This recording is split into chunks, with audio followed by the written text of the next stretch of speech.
Bonjour tout le monde, Tatiara. Merci d'être avec moi pour une nouvelle vidéo sur la littérature française. Ça y est, on n'est plus en confinement ici. Vous savez ce que ça veut dire pour ce programme ?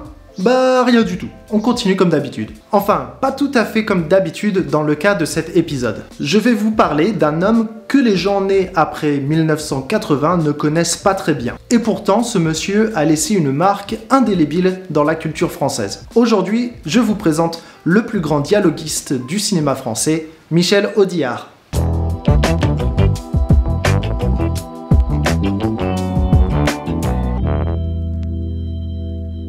Bon alors là, j'en entends déjà quelques-uns parmi vous qui chouinent.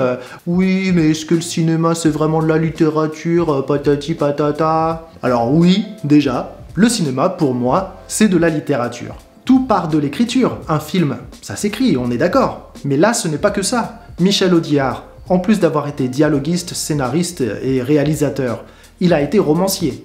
Donc, ça compte. Mais en plus, Michel Audiard, dans ses dialogues, c'est de la littérature. Plus encore, je dirais même que c'est de la musique. Ce monsieur avait un talent fou pour écrire des mots qui sonnent, des phrases qui se chantent, toujours adaptées à leur interprète avec brio. Bon, je ne vais pas vous mentir, à la base, cet épisode devait être un chouïa différent. Pour moi, Audiard est indissociable de Jean Gabin, l'un des plus grands acteurs de notre cinéma. Je pensais naturellement faire une vidéo sur leur partenariat, mais en faisant des recherches sur Michel Audiard, je me suis rendu compte du nombre incroyable de films et d'acteurs avec lesquels il a travaillé. Beaucoup de ces films sont dans mon top 10 personnel. Donc je me suis dit, allez hop, on fait une vidéo que sur Michel Audiard. Michel Audiard est ce qu'on appelle un dialoguiste, et c'est l'un des rares à avoir atteint une telle renommée.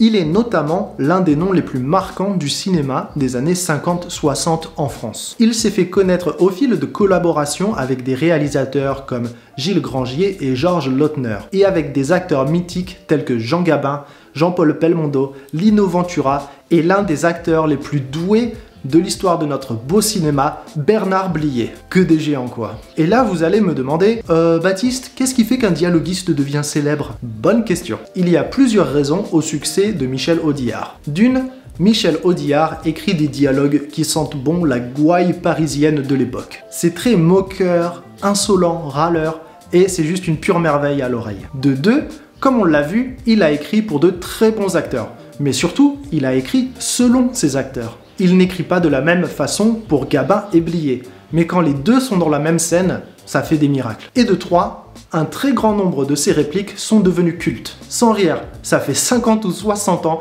qu'on sort des phrases du genre « Je pense que quand on mettra les cons sur orbite, t'as pas fini de tourner. » Un pigeon, c'est plus con qu'un dauphin, d'accord, mais ça vole. Les cons, ça ose tout. C'est même à ça qu'on les reconnaît. Mais la meilleure façon de comprendre le succès de Michel Audiard, c'est bien sûr de regarder ses films. On sent le travail fourni pour chaque phrase, chaque ton, chaque silence aussi. Il n'y a rien en trop ou en pas assez. Je vous dis, à ce niveau, ce n'est plus de l'écriture, c'est de l'orfèvrerie. Enfin, vous savez, si l'orfèvrerie était faite à partir de jurons, de railleries et de mecs un peu bougons. Tiens, vous savez quoi? Pour une fois que je le peux, je vais vous montrer un extrait de film, vous allez comprendre. Celui-ci vient du film Un singe en hiver. Écoutez-moi ça si c'est pas de l'art. Écoute, ma bonne Suzanne, t'es une épouse modèle. Oh. Mais si t'as que des qualités, et physiquement t'es restée comme je pouvais l'espérer, c'est le bonheur rangé dans une armoire. Et tu vois, même si c'était à refaire, eh ben je crois que je t'épouserais de nouveau. Mais tu m'emmerdes. Albert. Tu m'emmerdes gentiment, affectueusement, avec amour, mais tu m'emmerdes. J'ai pas encore les pieds dans le trou, mais ça vient, bon Dieu. Tu te rends pas compte que ça vient? Et plus ça vient, plus je m'aperçois que j'ai pas eu ma ration d'imprévu. Et j'en redemande. T'entends? J'en redemande. L'imprévu? Qu'est-ce que ça veut dire? Oh, rien, c'est les idées d'un autre monde. Et puis ne parlons plus de ça, va. Parce que tu sais, si ça te manquait vraiment, si tu pensais trop, tu pourrais, je sais pas moi, reprendre un peu de vin au repas, un demi-verre. Un demi-verre. Dis-toi bien que si quelque chose devait me manquer, ce serait plus le vin. Ce serait l'ivresse.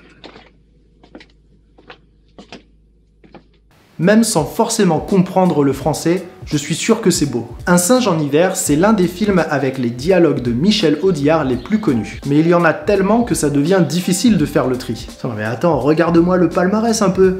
Gasoil, le Baron de l'Écluse, les Tontons Flingueurs, les Barbouzes, le Guignolo, le Pacha, Ne nous fâchons pas, Faut pas prendre les enfants du bon Dieu pour des canards sauvages. Pfff, on a l'impression que je lis toute la liste et là, c'est rien que les plus connus en fait.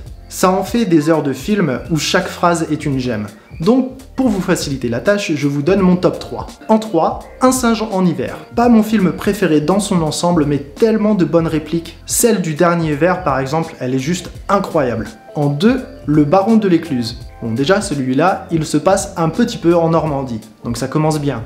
Et puis, je sais pas, il y a juste un truc, il passe, mais parfaitement ce film. Mais mon préféré, c'est Le Cave se rebiffe. Les duos Gabin Blier et Gabin Rosé, entre autres, c'est de la musique. Voilà, c'est tout pour aujourd'hui. J'espère vous avoir donné envie de voir du cinéma de papa, et n'hésitez pas à me dire ce que vous avez pensé de ces films et des dialogues de Michel Audiard. Je reviens vers vous la semaine prochaine pour une nouvelle vidéo sur la littérature française. En attendant, bon film!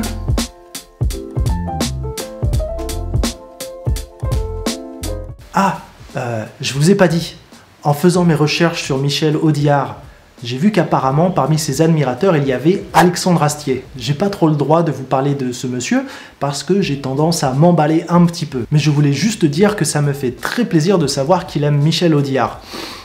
Non, parce que vraiment, Alexandre Astier, c'est le type le plus talentueux de... Oh, non, j'aime pas.